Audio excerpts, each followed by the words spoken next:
Magandang gabi ho. Ano pong pangalan mo? Fragilin po. Pakiulit ho. Fragilin po. Sa Jilin. labas po ako. Opo. Nakalaya na ho kayo. Nasa labas ka na? Papasok lang po ako sa bahay. Wait lang po. Sa labas ng bahay. Okay. Opo. Nagpapaline up po kayo. Ilang taon po kayo, Ma'am Jilin? Ay sir, ano po, nagpa-line up ako dati dyan kaso ano eh. Kaso? Ayaw po nung naka-line up po. Ayaw mo nang nakausap mo. Bakit ho? Matanda na daw siya, sabi niya. Sabi niya, matanda na daw siya.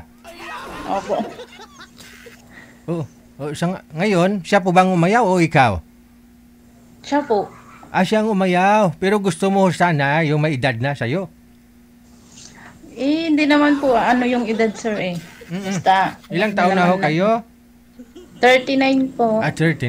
Yung nakausap niyo po ba nung kailan? Last year? And then last month po. Last month lang po kayo sumali? Yes po. Ilang taon na ho yun? Na yun. Ilang taon na ho siya? Yung nakausap mo? 56 po ata yung sinabi. Nga, malaki nga huy agwat. 17 years old. 17 years din, no? Ano po, hiwalay ho kayo sa asawa, no? Yes po. Mukhang naalala na kita. Hiwalay sa asawa. Ilan yung anak mo? 5? Dalawa po. 2. Okay. Ngayon, no, anong pinagkakabalahan nyo, Madam Jilin? Andito po, may store po. Oo. Tapos yung tatay ng asawa, tatay ng mga anak mo na saan na ho? Ay, may na po siya, sir. May family na po siya. Pero kasalo kayong dalawa? Hindi po.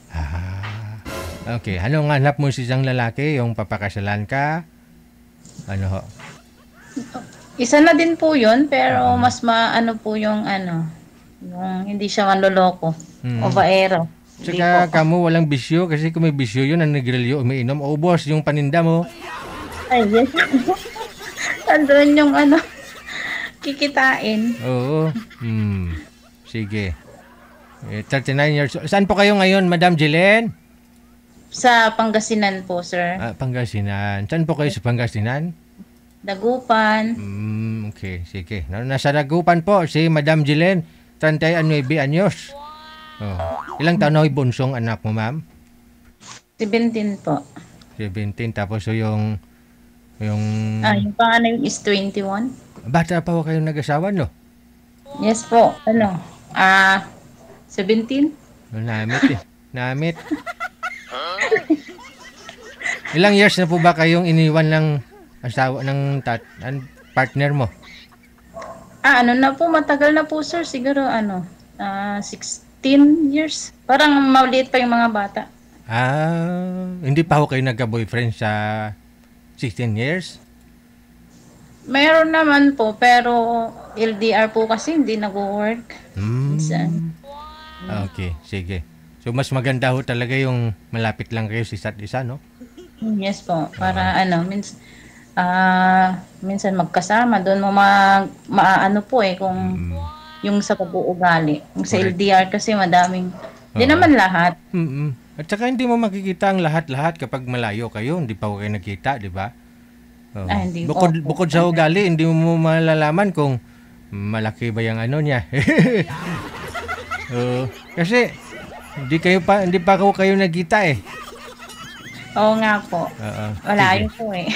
Okay lang ho sa'yo dito sa Maynila, bandang Luzon lang, no? Yes po, okay lang po. Okay. Basta willing tsaka seryoso. Kasi kung seryoso, siya po pupunta sa'yo, di ba? Yun po. Diyan lang ho kayo, ha? Diyan lang ho kayo. Standby lang, ha? Hanap pa ho kami, ha?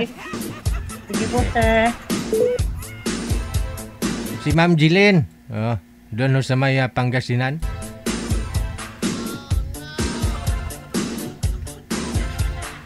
Naalala ko last month nga ho yun sumali, no? Yung may motor siya sa likod niya, yung Mio. Hindi Mio yun, yung 150cc yata yun. Anong klaseng motor yun?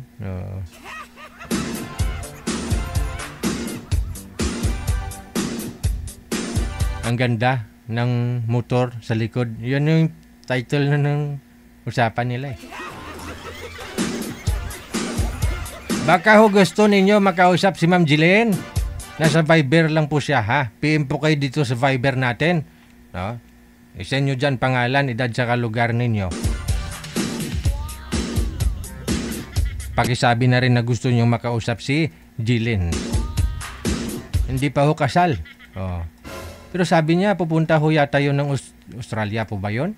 Sabi niya, paalis ho yata yun, pupunta ng Australia.